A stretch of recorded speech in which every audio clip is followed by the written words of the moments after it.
ഒമാനിൽ നിന്നുള്ള ഹജ്ജ് രജിസ്ട്രേഷൻ ആരംഭിച്ചു. ഔഖാഫ് മതകാര്യ മന്ത്രാലയത്തിന്റെ വെബ്സൈറ്റ് വഴി 17 വരെ അപേക്ഷിക്കാനാവും. കഴിഞ്ഞ വർഷം 14,000 അപേക്ഷകൾ സ്വീകരിച്ചതിൽ 500 വിദേശികൾക്ക് അവസരം ലഭിച്ചിരുന്നു.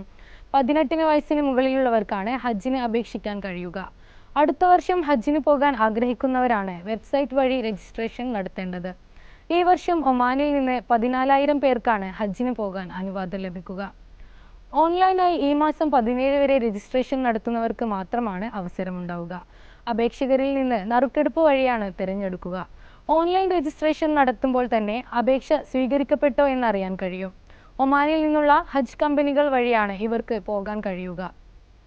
കഴിഞ്ഞ വർഷം 13,586 അപേക്ഷകരെയാണ് ഹജ്ജിനായി തിരഞ്ഞെടുത്തത്. ഇതിൽ 51% സ്ത്രീകളായിരുന്നു. ഇതിൽ 500 വിദേശികൾക്കും അവസരം ലഭിച്ചു. 250 എണ്ണം അറബികളായ വിദേശികൾക്കും ബാക്കി അറബികൾ അല്ലാത്തവരായ വിദേശികൾക്കും നീക്കിവെച്ചു. കഴിഞ്ഞ വർഷം 63-ലധികം മലയാളികൾ ഒമാനിൽ നിന്ന് ഹജ്ജിന് പോയിരുന്നു. സുന്നി സെന്റർ വഴി 43 മലയാളികളാണ് ഹജ്ജിന് പോയത്. ഒരാളിൽ നിന്ന് 2,600 റിയാലാണ് കഴിഞ്ഞ വർഷം ഈടാക്കിയിരുന്നത്. 2011 മുൻപ് ഒമാനിലെത്തിയ വിദേശികൾക്കാണ് കഴിഞ്ഞ വർഷം ഒമാൻ ഹജ്ജ് മിഷൻ മുൻഗണന നൽകിയിരുന്നത്.